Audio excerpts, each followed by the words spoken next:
been nominated by President Trump to serve as Ambassador, Assistant Secretary of State, and Chief of Protocol of the United States of America. She's also a host of the Monica Crowley podcast, along with Senior Economic Advisor to the Trump campaign and Committee to Unleash Prosperity co-founder Steve Moore. Steve, you don't have a fancy new job title. So to Monica first. Monica, congratulations.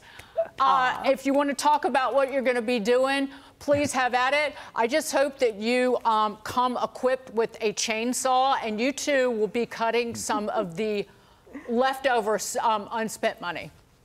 Well, first of all, Dagan, Jason, and Steve, thank you very much for the very kind words. It was the honor of my life to serve in President Trump's first administration, and it's an even greater honor to represent America in his second administration. So I am truly grateful to President Trump for recommending me and appointing me to this position, and I take great pride in it. I am truly blessed. Now, in terms of government spending, yes, it's going to be quite an uphill battle for all of us going into this administration, because regardless of our position, our mission is to rein in government. And I will certainly be representing the United States in all of our diplomatic engagements.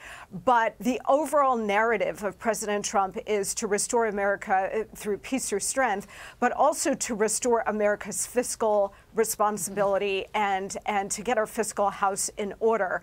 And so government spending is going to need to be slashed, which is why he's got incredible people like Elon Musk, Vivek Ramaswamy, and Russ Vought over at OMB, who's actually going to take the recommendations of the DOGE committee and put it into practice. OMB is actually where all of the government cutting, the spending, is going to take place. So he's got a very big job ahead of him as well. But, Steve, you know the numbers better than anybody. Look, President Biden, Vice President Kamala Harris, that administration is spending money as fast as it possibly can. They just believe in more government, more of the time, and they just decide to drain the piggy bank and give it out as fast as they possibly can.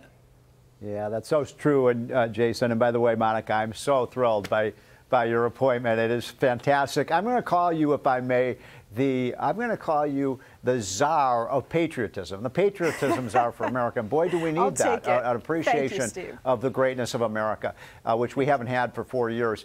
But Jason, you are spot on. It's almost like, okay, I lost the election, the Democrats are saying in the White House, so we're just going to burn down the village. I mean, we have the most massive overspending problem. This was one of the major issues why the Democrats lost the election. And you're right, guys, that they are just spending it as quickly as they can possibly pass out the money, and more so than even was allocated. $100 billion at a time when we're running a $2 trillion deficit. I think that is insane. I think it's absurd. And I think the first thing, are you ready for this, Monica? As soon as you guys get in, is rescind this money and send it back to the taxpayers. I want to bring back impoundment.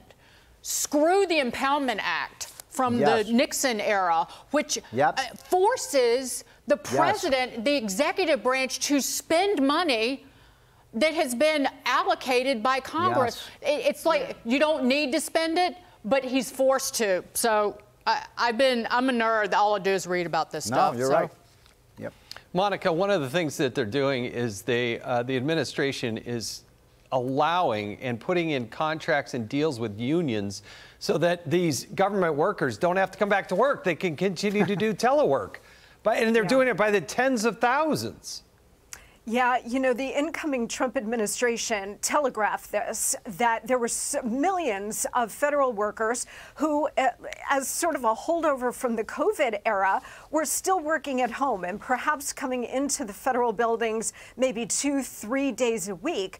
But there are these huge federal buildings in Washington, D.C., and they are like ghost towns. There's nobody in them, and yet the taxpayers are paying to heat, cool, and light those buildings. So Elon and Vivek and President Trump and J.D. Vance, they've all said, look, if you're going to get a taxpayer-funded paycheck, we are demanding that you are coming into work 5 days a week. So what Biden and Harris have decided to do is try to do an end run around that and force these employees to allow these employees to get around that by striking this deal.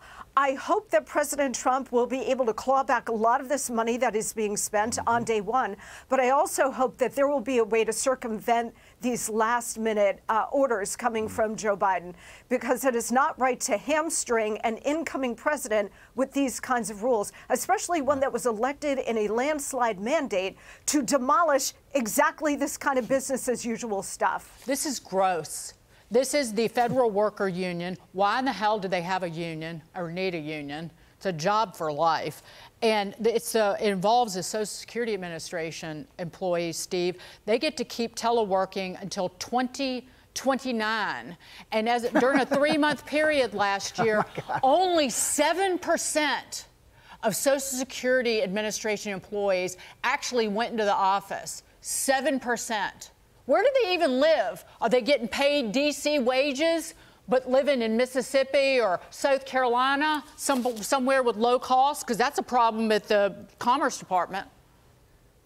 Yeah, and by the way, let's not forget that the Social Security Administration is running a massive multi-trillion-dollar deficit, and that we got employees who are basically playing tennis or golf in the middle of the afternoon. And by the way, some of these employees, we found out, are actually working a second job, Jason. So they're actually pulling down 2 paychecks. They're not working in the federal offices. And incidentally, if you go into the federal offices around Washington, D.C., you're going to see that 2/3 of the offices are completely empty. Yeah. So my idea is just clear out those offices. If they're not working, why not just sell those office buildings and let's make some money? Amen to that. That's right. Just asset sales. We're going to need a new Trump hotel in Washington, D.C. Yeah. Thank you. It's soon to be Ambassador Monica Crowley and Steve Moore.